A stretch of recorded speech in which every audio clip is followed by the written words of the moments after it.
இப்போதுதான் திருமணமாச்சு, அதுக்குள்ள விவாகரத்தா? இந்திரஜா உருக்கமான பேட்டி. நடிகர் ரோபோ சங்கரின் மகள் இந்திரஜாவின் திருமணம் திரையுலகமே வியந்து பார்க்கும் அளவிற்கு படுகோலாகலமாக நடைபெற்றது. ஆட்டம் பாட்டத்துடன் திருமணம் நடந்து முடிந்து 1 மாதத்திற்கு மேல் ஆனாலும் திருமணம் தொடர்பான சர்ச்சைகள் ஓயாமல் தொடர்ந்து வந்து கொண்டுதான் இருக்கிறது. இது குறித்து இந்திரஜா உருக்கமாக பேட்டியளித்துள்ளார். சின்னத்திரையில் அறிமுகமாகி வெள்ளித்திரையில் கலக்கி கொண்டிருக்கும் காமெடி நடிகர் ரோபோ சங்கர், இவரின் மகள் இந்திரஜாவும் அட்லி இயக்கத்தில் உருவான பிகில் படத்தில் பாண்டியம்மாள் என்ற கதாபாத்திரத்தில் நடித்திருந்தார். அந்த படத்தில் இவரின் நடிப்பு பாராட்டை பெற்றது. அந்த படத்தை தொடர்ந்து விருமன் படத்திலும் நடித்திருந்தார்.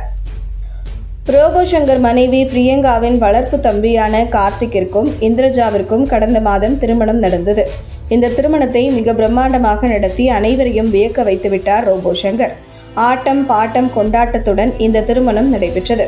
இதில் கமலஹாசன், விஜய் சேதுபதி, பார்த்திபன், கே பாக்யராஜ், பாண்டியராஜன், பிருத்திவிராஜன், ராமராஜன், தம்பி ராமையா, சுரேஷ் சக்கரவர்த்தி, சுப்பு பஞ்சு, சவுந்தரராஜா, மாஸ்டர் மகேந்திரன், கலா மாஸ்டர், இயக்குநர்கள் SP முத்துராமன் என பல கலந்து கொண்டு வாழ்த்தினர். திருமணம் நடந்து 1 மாதமான பிறகும் திருமணம் குறித்து பல சர்ச்சைகள் எழுந்து வருகின்றன. இது குறித்து பேசிய இந்திரஜா, பிரபலமாக இருப்பதால் பல பிரச்சனைகளை சந்திக்க வேண்டியிருக்கிறது. திருமணத்திற்கு முன் அப்பாவிற்கு உடல்நிலை ரொம்ப மோசமாக இருந்தது. அவருக்கு என்ன ஆகுமோ என்று அனைவரும் பயந்து கொண்டிருந்தோம். ஆனால் சோஷியல் மீடியாவில் அவருக்கு அந்த பழக்கம் இருக்கு, இந்த பழக்கம் இருக்கு என்று கண்டபடி எழுதினார்கள். இருந்தாலும் அனைத்திற்கும் நாங்கள் பதில் அளித்து கொண்டுதான் இருந்தோம்.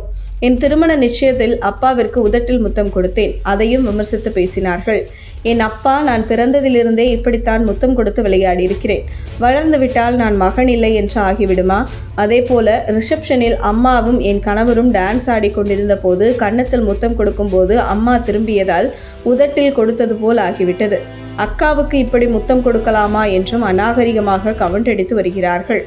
இது கூட பரவாயில்லை, கணவருடன் நான் இருக்கும் போட்டோவை ஷேர் செய்து கமெண்ட் செக்ஷனில் விரைவில் விவாகரத்து என பதிவிட்டுள்ளார். திருமணமான ஒரே மாதத்தில் எப்போ விவாகரத்துன்னு கேட்கிறார்கள். எத்தனையோ கமெண்ட்டுகளை தள்ளிவிட்டு வந்தாலும் இது போன்ற கமெண்ட்டுகளை பார்க்கும்போது மனம் வருத்தப்படுகிறது.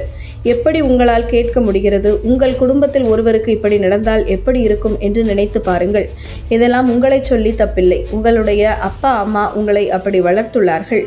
உங்கள் பெற்றோரை பார்த்துதான் 4 வார்த்தை கேட்க வேண்டும் என்று இந்திரஜா உருக்கமாக பேசியுள்ளார்.